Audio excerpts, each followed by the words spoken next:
Welcome back to Chapter 2 of our series, Why We Buy: The Psychology of Consumer Behavior. In this episode, titled Emotional Triggers, Fear, Desire, and Belonging, we'll explore how these powerful emotions shape our purchasing decisions and drive consumer behavior. So, let's dive in. A single word in an ad can quietly change your heartbeat faster than you can say your own name. You're scrolling, half distracted, and suddenly you feel a jolt of worry, or a rush of, I want that, or a warm sense of, these are my people. What just happened? Here's where things get more unsettling. Those tiny shifts in feeling you've noticed aren't random. They're the result of deliberate choices about which emotional button to press first. Fear. Only 3 spots left. Desire. Unlock your next level self. Belonging. Loved by people just like you. Behind each of these is a team testing headlines the way a chef tweaks seasoning. Measure, taste, adjust, repeat, until the reaction is just right. And it's not guesswork anymore. Platforms track which posts make you pause, which offers you almost click, which communities you linger in. Over time, a pattern emerges. Maybe you're more moved by missing out than by fitting in, or the opposite. Then the messaging shifts around you, subtly, constantly, until it feels less like advertising and more like the world simply reflecting who you are. Marketers now pair those emotional buttons with hard data about what actually moves you. Neuroscientists can see fear, desire, and belonging light up older brain regions that act faster than your slow thinking, nudging you toward action before a rational cost-benefit check kicks in. That's one reason emotion-heavy ads are more memorable and social posts with charged language spread farther. Brands then slice audiences into microgroups, those who flinch at loss, chase upgrades, or crave community. Each group sees a different version of the same product, tailored to how they're most likely to decide. Fear, desire, and belonging might sound abstract, but in practice they show up in very specific, testable patterns. Fear first. The strongest fear-based campaigns rarely scream disaster. They hint at a plausible threat, then hand you a tool. Cybersecurity brands don't just say, hackers are everywhere. They say, here's the 3-minute scan that shows if you're exposed. Public health campaigns that work don't only warn about disease. They pair the risk with a concrete, doable next step and a sense that people like you are already taking it. When fear is dialed too high without that path forward, people mentally change the channel. Denial is a self-defense mechanism. Desire plays a different game.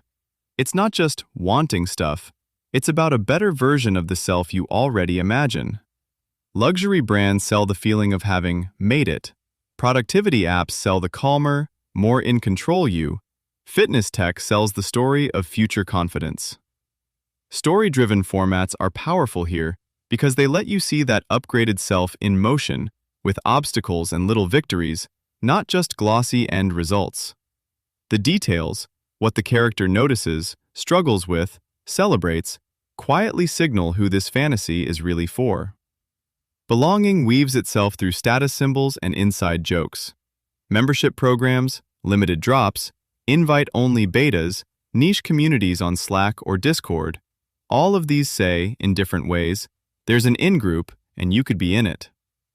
This isn't limited to teens or lifestyle brands. Enterprise software sites showcase customer logos and peer testimonials because a CIO doesn't just ask, does this work? But also, are my peers already on board? Social proof and identity proof blur together. Here's where data changes the stakes. Instead of picking one dominant emotion for everyone, brands can rotate the spotlight. The same running shoe can be framed as avoiding injury, fear, hitting a new PR, desire, or joining a local run club, belonging. Algorithms watch which framing gets you to lean in, then quietly prioritize that lens next time. Your challenge this week, when you notice an ad, post, or email that actually makes you pause, label which of the 3 it leans on most: fear, desire, or belonging, and then ask one extra question. What action is this specific feeling nudging me toward right now? A skincare brand runs 3 short videos. In one, a woman zooms in on a new wrinkle before a big presentation. The line, "Don't let aging show up before you do," leans on fear without naming it. In another, a close-up of glowing skin with "Meet the future you in 28 days" quietly invites desire. A third shows a group of friends sharing the product on a weekend trip, tagged "For our kind of people," signaling belonging more than beauty. A/B tests then reveal which version pulls which audience closer, not just on clicks but on microsignals: who replays, who sends it to a friend, who saves it for later. Over time, one city might mostly see the friendship story, while a different region gets more of the future you arc. Your challenge this week? Notice not just what you're being shown, but which version of a story keeps following you from platform to platform.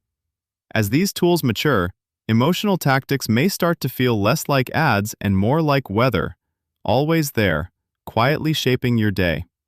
You could open a fitness app and find not just a generic offer, but a mood-matched nudge tuned to your late-night scrolling habits.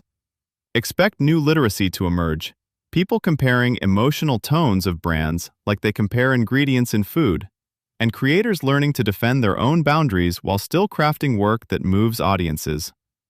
In the end, the question isn't whether brands will keep stirring fear, desire, or belonging.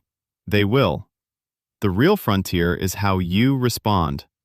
Treat these cues like spices in a dish. Notice when they enhance your choices and when they overpower your own taste. The more fluently you read the emotional label, the harder you are to quietly steer. Here's your challenge this week. Once per day, deliberately step into a tiny fear-triggering moment of visibility. Post one honest 3 to 5 sentence share on social media or in a group chat about something you're currently afraid of failing at, and end it with one concrete desire you're committed to pursuing anyway. Then, within 2 hours, send a direct message to one person you trust and explicitly ask for a specific form of support. Can you check in on me Friday about X?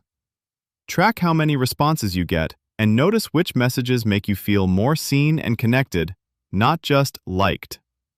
By Sunday night, choose one of those supportive people and schedule a specific next step related to your desire: a call, a co-working session, or a practice run. This was Owl Up, your daily step forward. To keep learning with structured courses and more insights, go to owlup.co. Until tomorrow!